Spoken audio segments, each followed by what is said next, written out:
Congressman Paul, you often have a different view of these issues, so I'll ask a vastly different question. Should government, in your view, have any role at all in stimulating the economy like this? Well, sure, indirectly. They shouldn't stimulate it by interfering in the market rate of interest. That's where our basic problem comes from. And when you do that, you get into these problems, and then everybody wants to solve the problem by printing more money and spending more money and asking the Federal Reserve to, lower interest rates. And that just makes the problem that much worse. The government does have a responsibility, but it's supposed to lower taxes, get rid of regulations, and devise a monetary policy that makes some sense. But to continue to say that we just appropriate more money, which is more deficit, and then expect us either to borrow it or expect the Federal Reserve to monetize it, it makes our problems worse. Just look at what's happening today. The dollar is crashing. And why? And Tim there suggests that we think of the economy but not in foreign policy. You can't do that. They're one and the same. That's where all the money's going. We're spending nearly $1 trillion a year overseas maintaining this empire. And then there's never been a war fought without inflation and destruction and devaluation of a currency. And this is what we're doing today to ourselves, is we're literally spending ourselves into oblivion. But nobody here is willing to even suggest that we cut something overseas. But we have to. We don't need to cut anything here at home. I'd like to see things frozen. I'd like to see massive tax cuts. But we need deregulation. I was one of 3 people that voted against Sarbanes-Oxley. I knew that would be a problem, and it is a problem to the financial markets. So this is the kind of thing we need. We need the government out of the way, but it should have sound money, low taxes, less regulations, and a sensible policy where we're not wasting our money overseas. Congressman, thank you. Mayor Julian. Time up. The Wall Street Journal and NBC News asked people all across the country in our poll today, which party would be better in dealing with the economy? The Democrats had an 18-point advantage. With that in mind, and looking at the record over the last 7 years, the unemployment rate in 2001 was 4.2. It's now 5.0. The debt was $5.7 trillion. It's now $9.2 trillion. There was a $261 billion surplus. There's now a $250 billion deficit. Gas was $1.47 a gallon. It's now $3.02. Why should the American people continue a Republican in the White House with that kind of economic record? Senator McCain. Congressman Paul, please take 30 seconds of your own. Well, I think that we can't run on that program. I think what we have to run on is an old-fashioned Republican program. I can't be identified with this. I'm known as the taxpayer's best friend. I've never voted for a tax increase, and I voted for the least amount of spending, so I'm not part of that crowd. But what we need to do is reinstate Republican principles. Then we could run on it, but we have drifted a long way from that, and that is because of all these programs. But there was never my participation in this. I was waving a flag the whole time saying, slow up, slow up. This isn't going well. And here we are. We're at the verge of bankruptcy. We're moving into a new era, believe it or not. With the dollar in our economy and the world economy, this is a new era. Congressman, time is up. The Wall Street Journal NBC News poll today, the highest percentage ever of Americans, 6 in 10, said that the removal of Saddam Hussein from power was not worth the price we have paid in blood and treasure. Every Democratic excuse me please.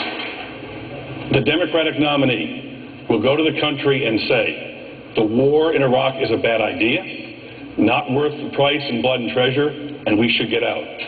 I want each of you to take 30 seconds. Congressman Paul, was the war a good idea, worth the blood and treasure that we have spent?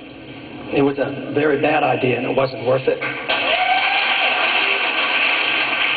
The Al-Qaeda wasn't there then. They're there now. There were no weapons of mass destruction, had nothing to do with 9/11. There was no aggression. This decision on policy was made in 1998 under the previous administration because they called for the removal of Saddam Hussein. It wasn't worth it. And it's a sad story because we started that war, and we should never be a country that starts war needlessly. Governor Huckabee, rebuttal is up. Congressman Paul, a question for one of your colleagues on stage. My question is for Senator McCain. This is an economic question that I want to ask. It has to do with the President's Working Group on Financial Markets. I'd like to know what your opinion is of this and whether you would keep it in place, what their role would be, or you would get rid of this group. And if you kept the group, would you make sure we would see some sunlight and know what they're doing and how they're being involved in our markets? Well, obviously, we'd like to see more sunshine. But I, as president, as every other president, rely primarily on my Secretary of the Treasury, on my Council of Economic Advisors, on the head of that. I would rely on a circle that I have had developed over many years of people like Jack Kemp, Phil Graham, Warren Rudman, Pete Peterson, and the Concord Group. I have a process of leadership, Ron, that is sort of an inclusive one that I have developed, a circle of acquaintances and people that are supporters and friends of mine who I've worked with for many, many years. So you'd get rid of You remember back in 1982 when Phil Graham and Warren Rudman and Graham Latta and all of those people got the first real tax cuts done, the first real restraints in taxes. I was there. You were there. And I rely on those people to a much larger degree than any, quote, formal organization, although the Secretary of Treasury is obviously one of the key and important posts that I would have. Senator, thank you. Governor Huckabee. Dr. Paul, Congressman Paul, I'd like to talk about Social Security. The last time you ran for president and a Libertarian Party candidate, you filled out a questionnaire asking about Social Security, and you said, quote, abolish it. There are 3.5 million people in Florida who rely on Social Security payments. Are you still in favor of abolishing Social Security? Yes, but not overnight. Matter of fact, my program is the only one that is going to be able to take care of the elderly. I'd like to get the young people out of it, just in the next generation, because there's no money there. And they're going to have to pay 50 years and they're not going to get anything. There's no money there. Now, I'm saying I'd take care of all the elderly, all those who are dependent, but I would save the money from this wild spending overseas. We can save hundreds of billions of dollars and still take care of the elderly. Right now, they're getting behind because they're having a 10 to 12% inflation rate, and we give them a 2% increase. So they're really hurting. I don't want taxes on the Social Security benefits that they receive. I have a bill in that would secure the trust fund where none of that money could be spent in the general revenues. So in many ways, though, the goal would be to get us out of this program that is a failure. It doesn't work and is going to bankrupt this country, that the only way you can do that is save enough money, tide the people over, let the young people get out, because they're going to be paying all these years and they're not going to get anything. So ironically, I who defend the position that, the federal government probably should have never been involved, I probably have the only program that would really help the elderly, because the way we're going now, the money's not going to be there. There's no way these cost of living increases are ever going to keep up with their benefits. Are never going to keep up with their cost of living. They're decreasing. I say my program has a better chance of helping them than any other one. Governor Huckabee, Congressman Paul, the other campaigns have said to you that their worry is that you won't stick to your party. If you look at yourself and see yourself someday as unelectable, perhaps you would launch a third-party movement and hurt the Republicans.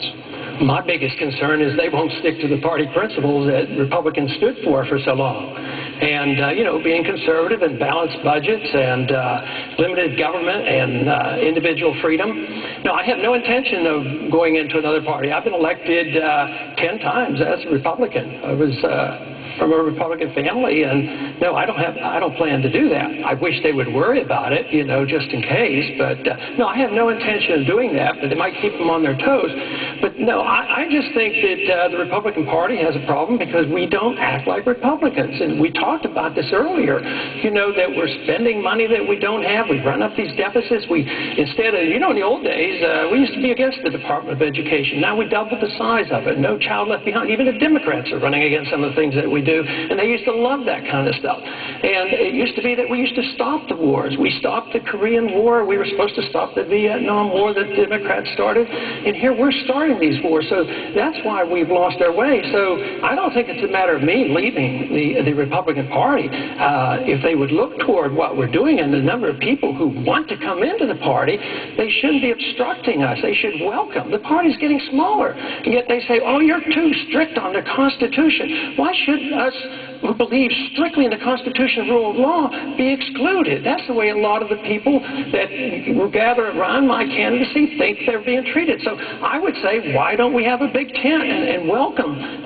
those of us who believe in liberty and believe in the Constitution? That's what it's all about, and that's what the Republican Party used to stand for. Congressman, thank you. That will have to be the, before we...